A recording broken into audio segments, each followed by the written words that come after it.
എല്ലാ കൂട്ടുകാർക്കും bud and ഫ്ലവറിലേക്ക് സ്വാഗതം. ഇന്നത്തെ വീഡിയോയിൽ ഞാൻ മുല്ലപ്പൂ ചെടിയിൽ ധാരാളം പൂക്കൾ ഉണ്ടാകാൻ എന്ത് ടിപ്സാണ് ഞാൻ ചെയ്യുന്നതെന്നാണ് ഇന്നത്തെ വീഡിയോയിൽ പറയാൻ പോകുന്നത്. അതിനു മുൻപ് വീഡിയോ ആദ്യമായിട്ട് കാണുന്നവരാണെങ്കിൽ ഒന്ന് സബ്സ്ക്രൈബ് ചെയ്ത് സപ്പോർട്ട് ചെയ്യണേ. മുല്ലപ്പൂ ചെടിയെക്കുറിച്ച് പ്രത്യേകിച്ച് ഞാൻ പറയേണ്ട ആവശ്യമില്ല. എല്ലാവർക്കും വളർത്താൻ ഇഷ്ടമുള്ള ചെടിയാണ്. എല്ലാവരുടെ വീട്ടിലും ഒരു ചെടിയെങ്കിലും ഇല്ലാത്ത ഒരു വീടും കാണത്തില്ല. ഞാൻ എൻ്റെ എല്ലാ ചെടികളും ഇതേപോലെ പോട്ടിലാണ് വെച്ചേക്കുന്നത്. അതുകൊണ്ട് തന്നെ എല്ലാ 15 ദിവസം കൂടുമ്പോഴും ഞാൻ എന്തെങ്കിലും ഒരു ഫെർട്ടിലൈസർ ഇട്ട് കൊടുക്കും. നമുക്ക് വാങ്ങിച്ച് വളർത്താൻ ഈസി ആയിട്ടുള്ളത് കുറ്റിമുല്ലയാണ്. അതാവുമ്പം എപ്പോഴും അതിൽ പൂക്കൾ ഉണ്ടായിക്കൊണ്ടേയിരിക്കും. നമ്മളതിന് സോഫ്റ്റ് പ്രൂണിങ്, ഹാർഡ് പ്രൂണിങ്ങും കറക്റ്റ് സമയത്തിന് വളങ്ങളും ചേർത്ത് കൊടുത്താൽ ധാരാളം പൂക്കൾ നമുക്ക് മുല്ലപ്പൂ ചെടിയിൽ നിന്ന് കിട്ടുന്നതാണ്. എന്തൊക്കെ കാര്യങ്ങൾ ശ്രദ്ധിച്ചാൽ ഇതേപോലെ മുല്ലപ്പൂ ചെടിയിൽ ധാരാളം പൂക്കൾ ഉണ്ടാകുമെന്ന് നോക്കാം. ആദ്യത്തെ ടിപ്പ് വന്ന് സൂര്യപ്രകാശമാണ്. നല്ല സൂര്യപ്രകാശം കിട്ടുന്ന ഭാഗത്ത് വേണം ചെടിയെ വയ്ക്കാൻ. ഒരു ദിവസം മുഴുവനുള്ള വെയിൽ കിട്ടിയാൽ മാത്രമേ ചെടിയിൽ ധാരാളം പൂക്കൾ ഉണ്ടാകുകയുള്ളൂ. രണ്ടാമത്തെ ടിപ്പ് എന്താണെന്ന് വാട്ടറിംഗ് ആണ്. നമുക്ക് ദിവസവും മുല്ലപ്പൂ ചെടിയെ നനച്ചു കൊടുക്കണം. അതിൻ്റെ മണ്ണ് ഉണങ്ങാനായിട്ട് അനുവദിക്കരുത്. അപ്പോൾ ദിവസവും വെള്ളം ഒഴിച്ചു കൊടുത്താൽ മാത്രമേ ഇതിൽ പൂക്കൾ ഉണ്ടാകുകയുള്ളൂ. അതും വെയിൽ സീസൺ ആണെങ്കിൽ നമുക്ക് 2 നേരത്തും ഇതിൽ നനച്ചു കൊടുക്കാവുന്നതാണ്. മൂന്നാമത് ശ്രദ്ധിക്കേണ്ടത് ഫെർട്ടിലൈസറാണ്. അപ്പോൾ എന്തെങ്കിലും ഒരു വളം നമുക്ക് 15 ദിവസം കൂടുമ്പം ഇട്ട് കൊടുക്കണം. കാരണം മണ്ണിലൊക്കെ വെച്ചേക്കുന്ന ചെടിയാണെങ്കിൽ കുഴപ്പമില്ല. ഇതേമാതിരി പോട്ടിലൊക്കെ വെക്കുന്ന ചെടികൾക്ക് നമ്മൾ 15 ദിവസം കൂടുമ്പം വളം ഇട്ട് കൊടുത്താൽ മാത്രമേ ഇതേപോലെ ധാരാളം പൂക്കളും മുട്ടുകളും ഉണ്ടാകത്തുള്ളൂ. അപ്പം ഞാൻ എൻ്റെ ചെടിക്ക് എന്തെല്ലാം വളങ്ങളാണ് കൊടുക്കുന്നതെന്നാണ് ഇന്നത്തെ വീഡിയോയിൽ പറയാൻ പോകുന്നത്. അപ്പോൾ അതേതൊക്കെയാണെന്ന് നോക്കാം. ഞാനിപ്പോൾ എൻ്റെ ചെടിക്ക് കൊടുക്കാൻ പോകുന്ന ആദ്യത്തെ ഫെർട്ടിലൈസറാണ് മുട്ട പൊടിച്ചത്. ഇത് ഞാൻ മുട്ട ഉണക്കി വെച്ചതാണ്. ഇത് നമുക്ക് നന്നായിട്ടൊന്ന് മിക്സിയിൽ ഇതേപോലെ പൊടിച്ചെടുക്കാം. അപ്പോൾ ഞാനിത് പൊടിച്ചെടുത്തിട്ടുണ്ട്. ഇത് നമുക്ക് ഒരു 15 ദിവസം കൂടുമ്പം ചെടിയുടെ ചുവട്ടിലിട്ട് കൊടുക്കാം. അതിന് മുൻപ് എല്ലാ ചെടിയിലും ചെയ്യുന്ന പോലെ തന്നെ മണ്ണൊന്ന് ഇളക്കിയിട്ട് വേണം ഇത് ഇട്ട് കൊടുക്കാൻ. ഒരു ചെടിക്ക് 1 സ്പൂൺ അളവ് മതി. നമുക്ക് ചെടിയുടെ ഹൈറ്റിനും തൊട്ടിയുടെ അളവിനും അനുസരിച്ച് വേണം ഇട്ട് കൊടുക്കാൻ. ഇത് 1 സ്പൂൺ അല്ലെങ്കിൽ മാക്സിമം പോയ 2 സ്പൂണിൻ്റെ അളവ് മാത്രം മതി. എന്നിട്ട് മണ്ണ് നന്നായിട്ടൊന്ന് ഇളക്കി വിട്ടിട്ട് നമുക്ക് വെള്ളം ഒഴിച്ച് കൊടുത്താൽ മതി. എൻ്റെ ഈ ചെടി നോക്കിയാൽ അറിയാം, ഇത് നല്ല ഹൈറ്റിൽ വളരുന്നുണ്ട്. പക്ഷേ പൂക്കളുടെ എണ്ണം വളരെ കുറവാണ്. കാരണം ഇതിന് ഞാനിപ്പോൾ ഒരു മാസത്തോളമായി ഇതിന് ഫെർട്ടിലൈസർ എന്തെങ്കിലും ഇട്ട് കൊടുത്തിട്ട് ഇപ്പോൾ നല്ല പൂക്കളെല്ലാം ഇട്ട് ഇതിപ്പോൾ പൂക്കളില്ലാത്തൊരവസ്ഥയിലോട്ടാണ് പോയേക്കുന്നത്.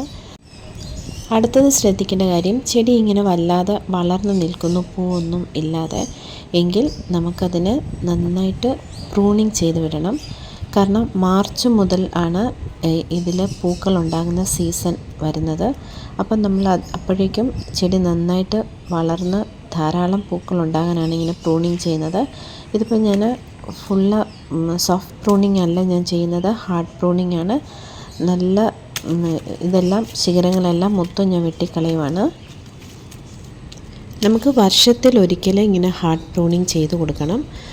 സോഫ്റ്റ് പ്രൂണിങ് ആകുമ്പോൾ നമ്മൾ പൂ ഇട്ടതിന് ശേഷം ആ ഭാഗം അങ്ങ് കട്ട് ചെയ്തെടുക്കുന്നതാണ് സോഫ്റ്റ് പ്രൂണിങ്. ഇത് ഹാർഡ് പ്രൂണിങ് എന്ന് പറയുന്നത് നമ്മൾ ചെടിയുടെ താഴെ വെച്ച് നന്നായിട്ട് പറ്റ വെട്ടി കൊടുക്കുന്നതാണ് ഹാർഡ് പ്രൂണിങ് എന്ന് പറയുന്നത്. ഇത് വർഷത്തിലൊരിക്കൽ ചെയ്ത് കൊടുക്കണം. അത് എപ്പോൾ ചെയ്യണമെന്ന് നമ്മൾ ഈ സീസൺ ആരംഭിക്കുന്നതിന് മുൻപ്, ഇതിൽ മുല്ലപ്പൂവിൻ്റെ സീസൺ ആരംഭിക്കുന്നത് മാർച്ച് തൊട്ടാണ്. അപ്പോൾ അതിന് മുൻപ് നമ്മൾ ഹാർഡ് പ്രൂണിങ് ചെയ്ത് കൊടുക്കണം. എങ്കിലേ ആ സീസൺ ആകുമ്പോഴേക്കും അതിൽ ധാരാളം പൂക്കൾ ഉണ്ടാകുകയുള്ളൂ. ഞാനിപ്പോൾ എല്ലാ മുല്ലച്ചെടി ഇതേപോലെ നല്ല താഴ്ത്തി വെട്ടണം. ഞാനിപ്പോൾ എല്ലാം ഇങ്ങനെ പ്രൂൺ ചെയ്ത് കൊടുത്തിട്ടുണ്ട്.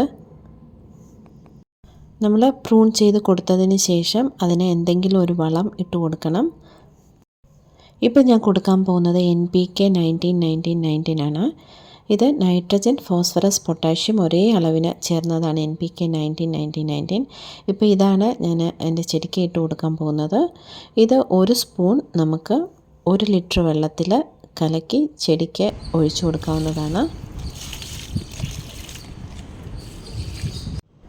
ഇത് ഞാൻ വീട്ടിലെ വെജിറ്റബിൾ വേസ്റ്റ് എല്ലാം ഇങ്ങനെ കഞ്ഞിവെള്ളത്തിനകത്തിട്ട് പുളിപ്പിക്കാൻ വെച്ചതാണ്. ഇതൊരാഴ്ചയായതാണ്. നമുക്ക് ഇത് ചെടിയുടെ ചുവട്ടിൽ ഒഴിച്ചു കൊടുക്കാം. ചെടിയിൽ ധാരാളം പൂക്കൾ ഉണ്ടാകാൻ അത് ഹെൽപ്പ് ചെയ്യും. അടുത്തത് നമുക്ക് കൊടുക്കാൻ പറ്റിയതാണ് ഈ കൂട്ടുവളം. ഇതെങ്ങനെ ചെയ്യുന്നതെന്ന് ഞാനൊരു വീഡിയോയിൽ പറഞ്ഞിട്ടുണ്ട്. ഇത് നമ്മുടെ ചെടികൾക്ക് മാസത്തിലൊരിക്കൽ ഇത് ചേർത്ത് കൊടുക്കണം. ഇതിൽ മണ്ണ്, കമ്പോസ്റ്റ്, ഉണങ്ങിയ ചാണകപ്പൊടി, bone meal powder, neem cake powder, അതേമാതിരി കടലപ്പിണ്ണാക്ക്, കടുക് പിണ്ണാക്ക്, ഇതെല്ലാം ചേർന്ന ഒരു മിക്സാണിത്. ഇതാണ് ഞാൻ എൻ്റെ ചെടികൾക്കെല്ലാം മാസത്തിലൊരിക്കൽ ഞാൻ ഇട്ട് കൊടുക്കാറുള്ളത്. രാസവളത്തിനോടൊപ്പം നമ്മൾ ഇതേപോലെ ജൈവവളങ്ങളും മാസത്തിലൊരിക്കൽ ഇട്ട് കൊടുക്കണം. എല്ലാം ഒരു 15 ദിവസം ഇടവേളയിൽ വേണം ചേർത്ത് കൊടുക്കാൻ. അടുത്ത് നമ്മുടെ ചെടിക്ക് കൊടുക്കാൻ പറ്റിയതാണ് ഈ പുളിപ്പിച്ച കഞ്ഞിവെള്ളം. നമ്മുടെ ഏത് ചെടിക്കും പുളിപ്പിച്ച കഞ്ഞിവെള്ളം നല്ലൊരു ഫെർട്ടിലൈസറാണ്. ഇത് നമുക്ക് ആഴ്ചയിലൊരിക്കൽ നന്നായിട്ട് ഡൈല്യൂട്ട് ചെയ്തിട്ട് ചെടിയുടെ ചുവട്ടിൽ ഒഴിച്ചു കൊടുക്കാവുന്നതാണ്. അടുത്ത് നമ്മുടെ ചെടിക്ക് കൊടുക്കാൻ പറ്റിയ വളമാണ് ഈ ജൈവ സ്ലറി. അത് കടലപ്പിണ്ണാക്കും വേപ്പിൻ പിണ്ണാക്കും ബോൺ മീൽ പൗഡറും കൂടെ ഒരു 10 ദിവസം പുളിപ്പിച്ച് എടുത്തതാണിത്. ഇത് നന്നായിട്ട് നമ്മൾ വെള്ളം ഒഴിച്ച് ഡൈല്യൂട്ട് ചെയ്തിട്ട് വേണം ചെടിക്ക് ഒഴിച്ചു കൊടുക്കാൻ. അതായത് 1 കപ്പിന് 10 കപ്പ് അളവാണിത്. 1 ലിറ്ററിന് 10 ലിറ്റർ. അങ്ങനെ നന്നായിട്ട് നേർപ്പിച്ചിട്ട് വേണം നമുക്ക് ചെടിക്ക് ഒഴിച്ചു കൊടുക്കാൻ.